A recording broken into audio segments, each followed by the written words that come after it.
হযরত জিবরিল আমিন সহ যখন আমার নবী মেরাজে যাচ্ছেন, সুবহানাল্লাহ, আমার নবী দেখলেন জিবরিল 70,000 নুরানি পালকটা বাড়ি দিচ্ছে আর যাচ্ছে। আমার নবী জিজ্ঞেস করলেন, জিবরিল এই 70,000 পাখা ডানাটা কি সবসময় ঝাপটাও? বলতেছি ইয়া রাসূলুল্লাহ না, তবে 4 বার 70,000 বাড়ি দিছি। কয়বার? হাদিসে বুখারী, কোনো বানানো ঘটনা না, বুখারী শরীফের হাদিস। আমার নবী যখন জিজ্ঞেস করলেন 4 বার, প্রথমবার কখন বাড়ি দিছো? জিবরিল আমিন বলতেছেন, ইয়া রাসূলুল্লাহ যখন ইউসুফ আলাইহিস সালামকে তেনার ভাইরা কুয়ার মধ্যে নিক্ষেপ করছিল। কিসের মধ্যে? কুয়ার মধ্যে। আল্লাহ ডাক দিল, জিবরিল আমার ইউসুফকে তার ভাইরা কুয়ার মধ্যে নিক্ষেপ করছে, যাও তাকে বাঁচাও, নয়তোবা আমি সেই জাতি ধ্বংস করে দেব। যখন সেটা বললো, সাথে সাথে জিবরিল আমিন বললেন, আমি 70 পাখনা ডানা বাড়ি দিয়ে হযরত ইউসুফ আলাইহিস সালামকে ক্যাচ করলাম, ধরে ফেললাম। আমার নবী বলতেছে, মাশাআল্লাহ। এরপরে কখন বাড়ি দিয়েছো? বলতেছে, ইয়া রাসূলুল্লাহ যখন ইব্রাহিম খলিলুল্লাহকে নমরুদ আগুনের মধ্যে নিক্ষেপ করছিল। আল্লাহ বললেন, যাও জিবরিল আমার খলিলকে সেই বদবখত নমরুদ আগুনের মধ্যে ফেলছে, যাও জিজ্ঞেস করো আগুনটা গুলজার বানাবো কিনা, বাগান বানাবো কিনা।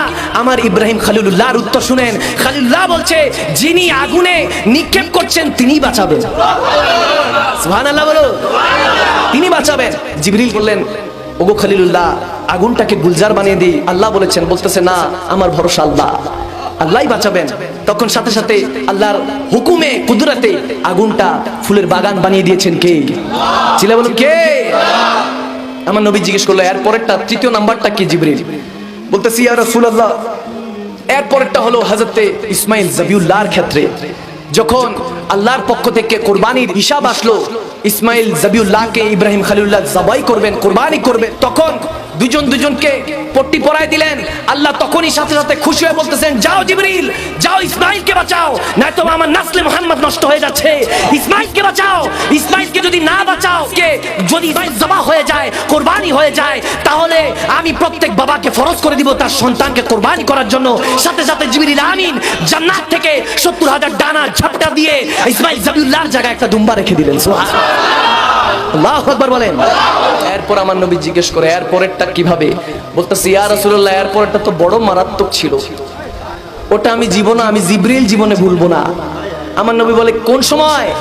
জিবরিল আমিন বলে, ইয়া রাসূলুল্লাহ যখন উহুদের ময়দানে আপনি যুদ্ধ করছিলেন, আপনি উম্মতের খাতিরে যুদ্ধ করছিলেন, আল্লাহর পক্ষ থেকে ইসলামকে বাঁচানোর জন্য যুদ্ধ করছিলেন, ওই সময় বদবখত কাফেররা আপনার দান মুবারক যখন শহীদ করলো, আল্লাহ তাবারক ওয়া তাআলা ডাক দিলেন, এ জিবরিল কোথায় আছো? আমি তখন বেহেশতের মধ্যে ছিলাম। আল্লাহ বললেন, আমার নবী মুস্তাফার যদি রক্ত মুবারক সহ দাঁত মুবারক জমিনে পড়ে, আমি কুল কায়নাত আল্লাহ ধ্বংস করে দিব, আমি ধ্বংস করে দিব। তখন জিবরিল আমিন বললেন, আমার খেয়ালের মধ্যে আসলো, কুল কায়নাতের মধ্যে আমি জিবরাইলও পড়ি, ওদিন তো গেছিলাম, আমি জিবরাইলও মরতে মরতে পাচ্ছি। আমি 70,000 পাখনা শক্তি দিয়ে যখন বাড়ি দিলাম, বাড়ি দিয়ে আপনার দাঁত মুবারকটা ধরার আগে দেখি তার উপর দিয়ে আমি জিবরাইলের হাতের উপর দিয়ে আরেকটা হাত ঢুকে গেছে। আমি চোখ খুলে দেখি সেটার কারণে সিদ্দিক আকবরের হাত। আল্লাহু আকবার বলেন। তখন আমি বুঝে গেলাম যে আমি জিবরিলের ক্ষমতা সেখানে শেষ, আপনার আশিকে রাসূলের ক্ষমতা সেখান থেকে শুরু। আমার মনে হয় সেদিন সিদ্দিক আকবর জালালে হালাতে বলেছিলেন, আব মেরি নিগাহোं में जचता नहीं कोई जैसे मेरे मुस्तफा है ऐसा नहीं कोई।